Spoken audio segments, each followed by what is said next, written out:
Directors always cut out unnecessary scenes and episodes from their films. This scene wasn't deleted, but it does not mean anything. Or does it? Hello, Mike. Welcome to Las Vegas. All for you, kid. Huh? Well, his idea, right? Didn't you? Freddie. Your brother, Freddie. It was hey, girls here. Huh? Well, I'll be right back. All right. Take it easy. Okay. You keep them occupied. Atta boy. Huh? Anything you want, kid. Anything. Huh? Who are the girls? That's for you to find out. Get rid of them, Fredo. Hey, Mike. Fredo, I'm here on business. I leave tomorrow and I get rid of them. I'm tired. Get rid of the band, too. Why does Michael Corleone kick prostitutes out? It's an important piece of knowledge that makes one a leader or even a godfather. To explain it, let's use another film dedicated to that specific topic. People often hire prostitutes or so-called escort services to accompany them during serious business negotiations. Why wouldn't they come alone, or at least with a regular woman, a coworker for example, which would seem to be more appropriate? Anyway, a hooker, a sex toy, is useless at a business dinner, isn't she? So why did Edward Lewis and Michael Corleone's brother Fredo take a hooker to a billion-dollar negotiation? Thus, here is the situation. Yes, Mr. Lewis. I'm Jim Morse. This fireball is my grandson, David. Well, I don't know about the fireball part, but grandson's true enough. Well, I'm pleased to meet you both. This is a friend of mine, Vivian Ward. Hi. Really glad to Morse, meet you. David. Hi. The old gentleman is the founder of a huge shipyard building company, a company worth billions of dollars. On the other hand is Edward Lewis, typical degenerate. He makes money by offering help to large enterprises who run into financial troubles. He buys controlling interest on bank loans, then he cuts the company into pieces and sells them in parts for a higher price with the help of different tricks for his own profit. Lewis creates nothing. He just pretends like he is doing something real and creative. The old gentleman, like every successful founder, is a creator. He is successful because he is using his logical thinking ability while the crowd stays in an emotional state permanently. Logical thinking is a powerful and rare skill. To deny one's advantage of logical thinking, it is necessary to transfer him into emotions, to confuse and disarm him. And a disarmed man can be manipulated easily. An obvious disarming strategy is to make one drunk, or dope him, or you can show him intractable logical puzzle. Like Pretty Woman. Please sit.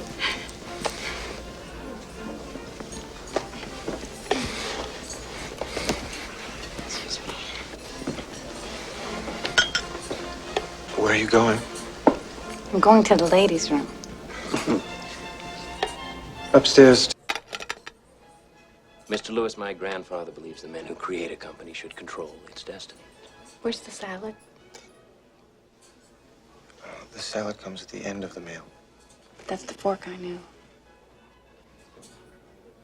Let me put another. Cheap and dumb woman, but dressed very well and expensive. The problem is that the human mind is always doing something, calculating situations and sorting things it sees. And if it is being presented with two contradicting attributes within one element, it will try sorting these tasks over and over until things get sorted. An inexperienced mind can puzzle over such mysteries for a long time. It's called cognitive dissonance. And all that time, the person is open to emotions and manipulations. Lewis tries to palm off this puzzle to old gentlemen, cheap prostitute and green, poorly educated, and underdeveloped. She acts like a street hooker, but dressed very expensively like a noble lady. And after all, the presence of cheap whores in an expensive restaurant is incredible. If one does not understand what he is presented with, if one does not understand what is happening, he falls into emotions. It happens all the time. Old gentleman's son got caught, in spite of snails flying around. He felt into emotions, felt awkward. I've heard enough of this. Easy, easy. Calm down, David. Mr. Lewis plays hardball. Yes, I do. Vivian, it was a great pleasure to meet you. I'm sorry, grandfather. Now, anyone can do with him whatever he wants. If the young man does important business decisions in this state, he will certainly trip on something and will be fooled easily. To prevent such kinds of tricks and save his business partners from being manipulated, Michael Corleone expelled hookers out. Get rid of them, Fredo. But Mr. Morse was alone, and he accepted the challenge. Watch out, Lewis. I'm gonna tear you apart. He brilliantly solved this puzzle and turned it back against Lewis, and in the finale, had won. He has won, but what does it mean? What did he win? What was his achievement, and what was his plan? After his countermove, Lewis was knocked down. Edward's life of a parasite had to be ruined. Only then he might start from scratch and become a just partner of Old Gentleman. But first, he had to be knocked down. Mr. Morse made Lewis fall in love with a prostitute. Stay the night with me. Now she will affect him, affect his decisions. In this film, it is clearly shown that before the dinner with the Old Gentleman, Lewis treated the prostitute solely like a maidservant. Naive viewers can be deceived that she is interesting to him as a woman. As a woman, she is not interesting to him at all. He picked her for the purpose to do the trick at the restaurant, the same thing Fredo did in The Godfather. And as you remember, Fredo was a rat. Before a business dinner with the Old Gentleman, alignment of forces between Lewis and the prostitute was like this. What do you have in your hand? What are you hiding? Nothing.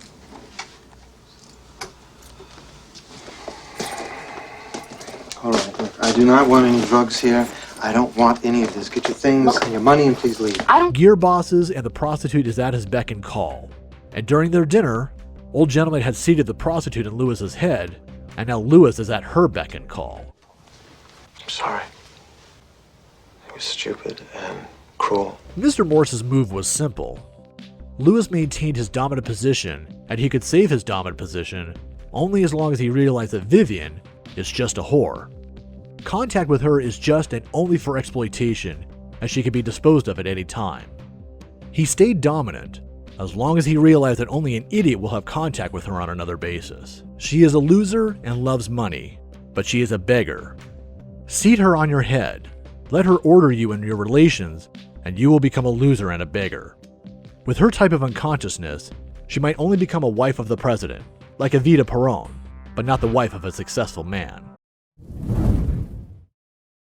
Old Gentleman easily broke Edward's mindset by showing her exceptional respect. Lewis faced a man who did not lose control over his gimmick, and after that unexpected move, everything turned upside down in his mama's boy mind, and this whore climbed into his head.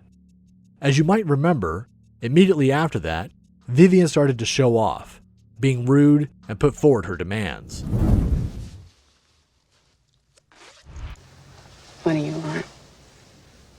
What do you do? Everything. I'm not some little toy.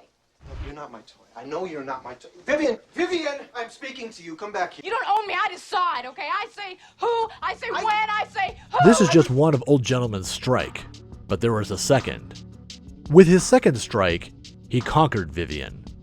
Morse initially could not affect Lewis directly, but he could easily get to Vivian and conquer her. After all, she is like a cat. She loves whoever pets her. Vivian is not valuable on her own, as she is, while Lewis controls her. But if Vivian is dominant over Lewis, it is a win. Control over her is control over Lewis. It is a work of a master. It might seem that's all that Old Gentleman did, just had eaten a meal with his hands. I don't know about you, but I've never been able to figure which goes with what.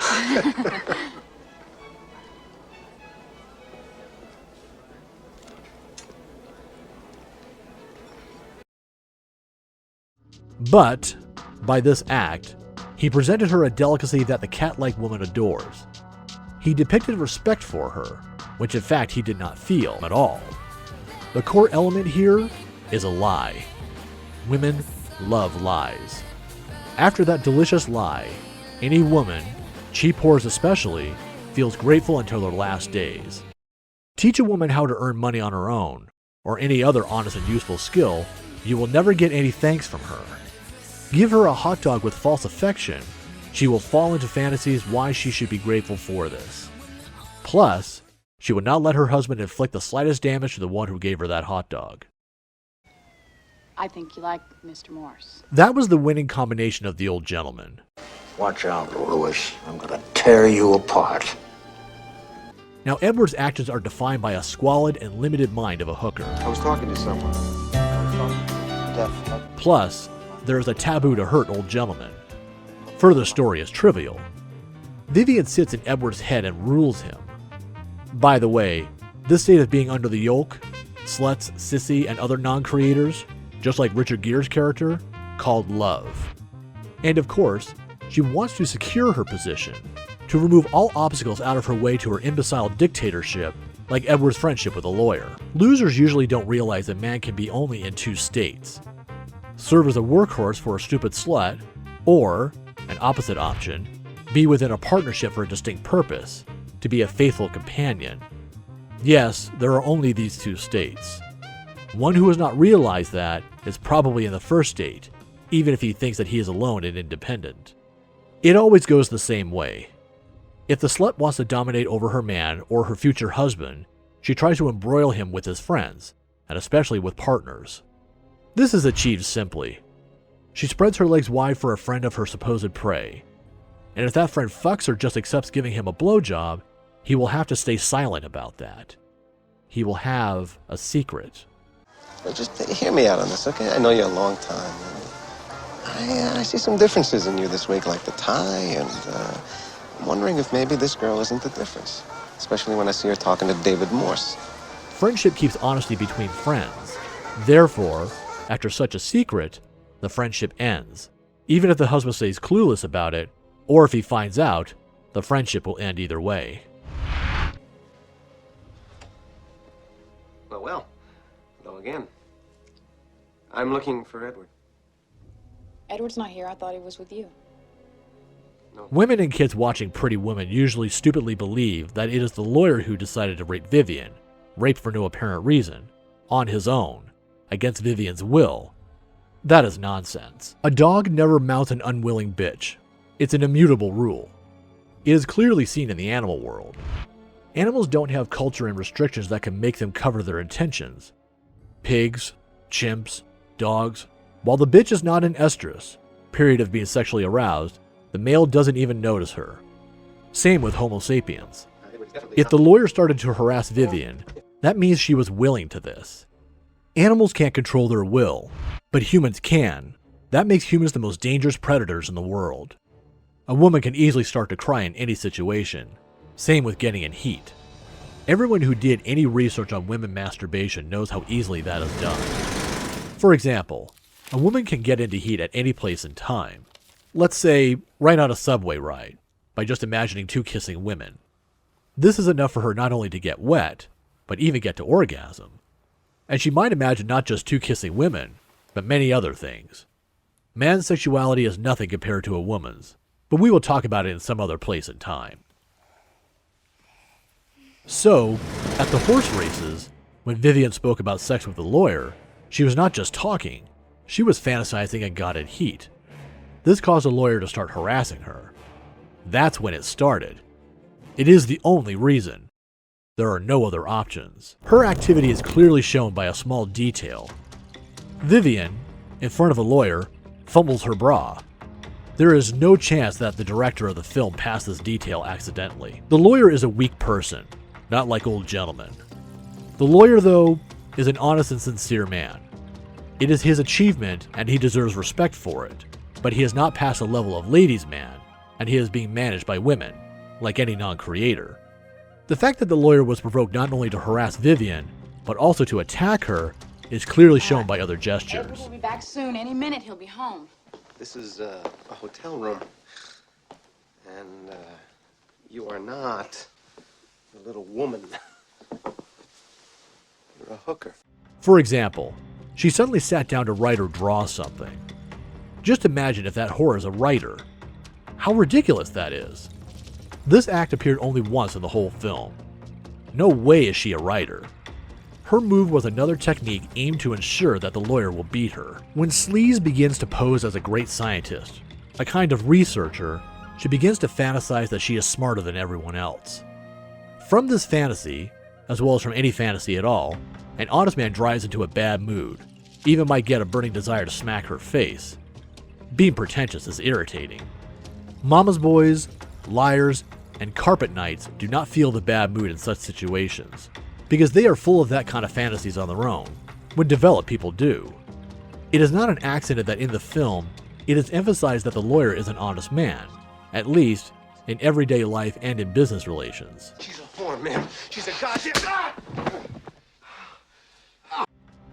So, Vivian conducted a psychological offensive technique on the lawyer, and he had no counters for it, like ones that old gentleman had. In the same episode, the director gave his audience the third clue. Here it is. Once again. In this video, we will not dwell on the meaning of the gesture, but in short, it means, I am not that kind of girl. So, there are at least 3 clues and gestures that clearly show that Vivian provoked conflict between friends, ruined a 10-year-old friendship, all to secure her position in Edward's head. If the mass viewer had missed them, it is his problem. Who prevented masses from evolving? Richard Gere's character is a jerk, and he is in the same level of development as the mass viewer. Edwin, I give you 10 years! He believes that the lawyer allegedly climbed on a woman without her psychoenergetic order. He ate the bait and started to fight a friend. Fool, from the same level as the crowd around us. Whatever it was, Vivian made the same that all wives do, destroyed the partnership. It was a flimsy partnership, but still a partnership. Get out! Such a love story. It is amusing that half of the viewers identify themselves with Vivian and imagine her as a victor, and the other half with Lewis, a puppet. And almost no one notices old gentleman, the real victor. No one, even the famous psychologist, no matter what fanciful mask they wear. You could easily verify their ignorance by asking anyone who would watch the film, but not this video, about the role of the old gentleman in the story. Many will not even remember him, and ones who do remember will not see any impact of old gentleman's action in this love story of cheap whore and parasite. The ability to notice such kind of hidden interactions opens up great opportunities for understanding what happens in your life and guides you to huge success. Only losers revel in minor details. Here are some more ladies' tricks. Making you nervous? What if I just lean back a little bit like this? Would you rescue me if I fell? Vivian, I'm serious. I'm not looking. It's really high. Look, no hands, no hands. What Okay, the hell all right, is she I'm sorry. doing? Why does Lewis get emotional? He does not understand what is happening. He does not understand what Vivian is doing and gets emotional in the result. Emotions are signals from the body that mean that you do not understand something. After all, the hooker intentionally drives him into emotions. She's not just having fun on the edge of a balcony. She makes Lewis feel what he is feeling in this moment. She pursues 2 objectives. First, stop Edward's rational thinking process. Second, it's part of her job. If one gets emotional, he loses the ability to think. And any whore feels comfortable when all rational thoughts are turned off. It is not just about feeling comfortable for her. It is required by her profession, because only by such tricks, she becomes able to fuck her client. For Lewis, she has to perform a risky one. Hi, look, no hands, no As if hands. because Richard Gere's character is the man who seeks his way to become a rational man, and he already got some achievements. What's the point? We don't build anything, Phil. We don't make anything. Proof of that is that only a rational man may have friends. His friend is not the strongest one, but at least he has Edward, one. excuse me for saying this, but what the hell is wrong with you this week? Good or bad, but still a friend. Having a friend is a crucial thing in a successful business, because friendship is the source of ideas and creativity. But whores and prostitutes feel uncomfortable in the company of a rational man. They react to his thought process with efforts to counter them with actions whose only purpose is to cause emotions. They can even go for suicidal actions to achieve their goal. Lewis, as most of the men, is clueless about such motives, and his body indicates it to him with emotions. He feels uncomfortable. He feels uncomfortable not because he is worried about her safety, but because it is his body telling him that something is threatening him. She sits recklessly on the balcony edge, and Lewis, instead of realizing what she is doing or seeking advice, decides to stop thinking at all. You become what you see. He becomes dumber, and overall dumbness of the situation multiplies by 2. Now she is satisfied. The situation is even worse for Lewis. He does not just become dumber, he falls into a puppet state. Puppet of a prostitute. It may seem paradoxical.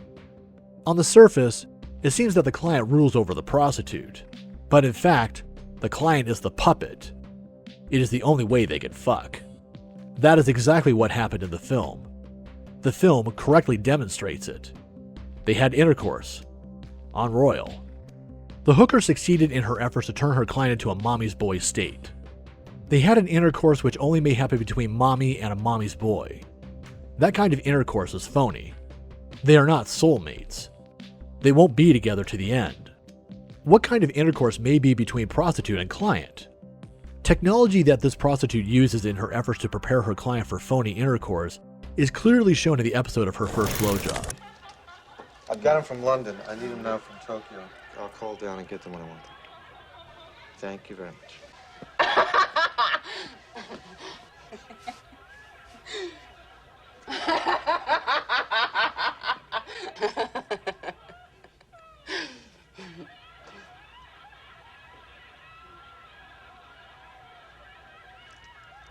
It is almost the same trick as she did on the balcony. She does not enjoy the TV show at all. It is a lie intended to drive him into a misunderstanding of the situation, cause emotions, stop intellectual process, and as a result, make him her puppet. Here's how overage kids interpret this episode. She trusts him, she appreciates him, she selected and emphasized him among others, and opened up in front of him, confided herself, and started to act as she is a child, like he is someone special for her. I have a little carpet picnic here. Are you sure you don't want to drink? But it is a standard technology. Not only prostitutes, but all women do exactly the same words and same gestures. And of course, all whores act like infants when goes to whoredom. This prostitute does her TV trick with her every client, and every time it succeeds, every client starts to feel as if he is special. Basically, a woman can't make a man want to fuck her unless she turns him into a full jerk with a morbid sense of self-importance and self-admiration. In this case, the film, she does it for money. Well, Vivian and me, we work Bob Hope, we work the Ritz Brothers, we work Fred Astaire, we work all the way down to Ella Fitzgerald's.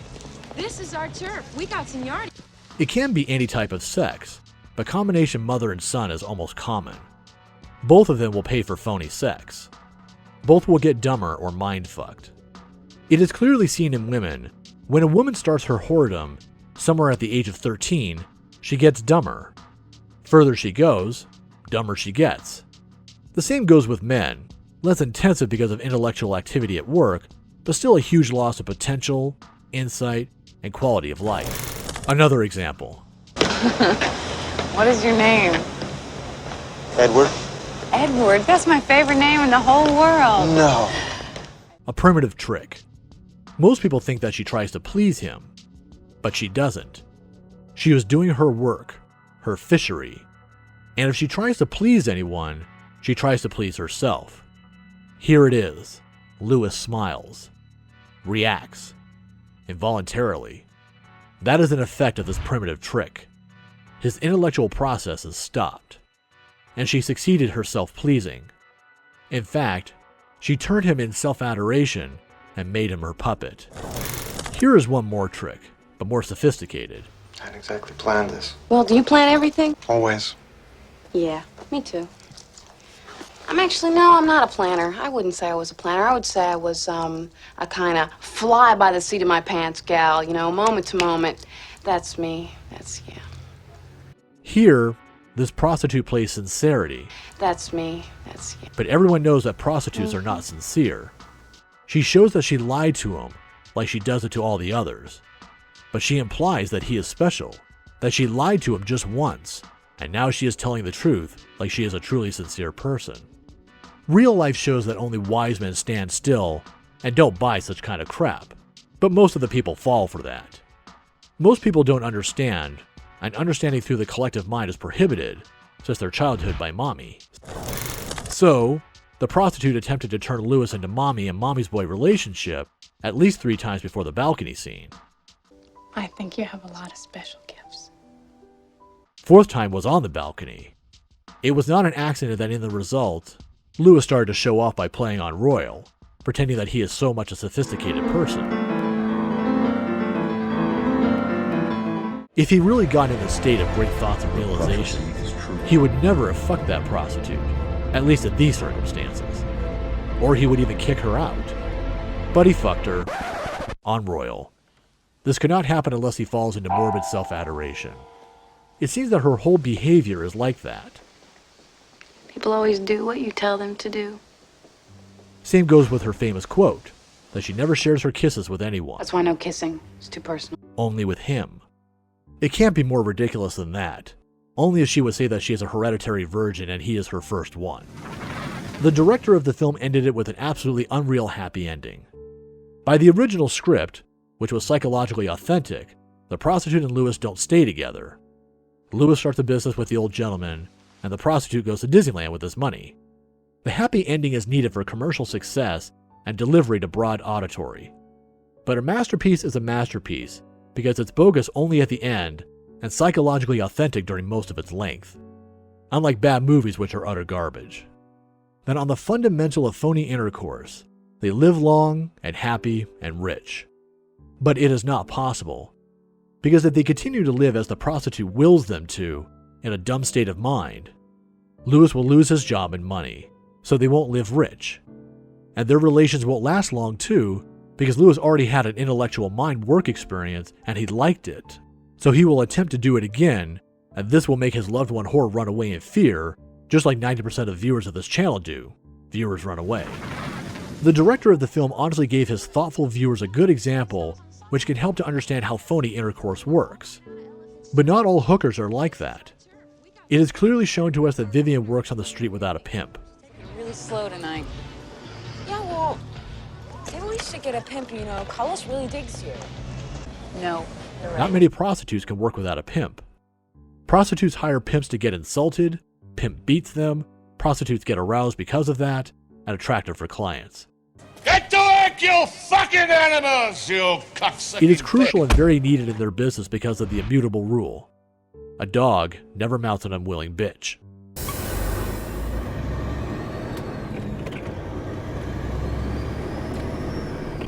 She's a hooker. He's a pimp. It happens all the time. You don't want to get involved. To be able to get a client without a pimp, a woman needs to know tricks like those that Vivian knows. Vivian knows the false sincerity trick. False sincerity might look very trustworthy and creative, but it's just a trick that whores do all the time. If one believes that some whore appreciates and selects him among others and turns sincere with him because of that, he certainly falls into fantasy, loses savvy and awareness. He becomes unable to learn lessons that such directors as Gary Marshall and Francis Ford Coppola give to their thoughtful viewers. If you learned something from this video, please do our channel a favor, share this video on social network, Reddit, or some other platform.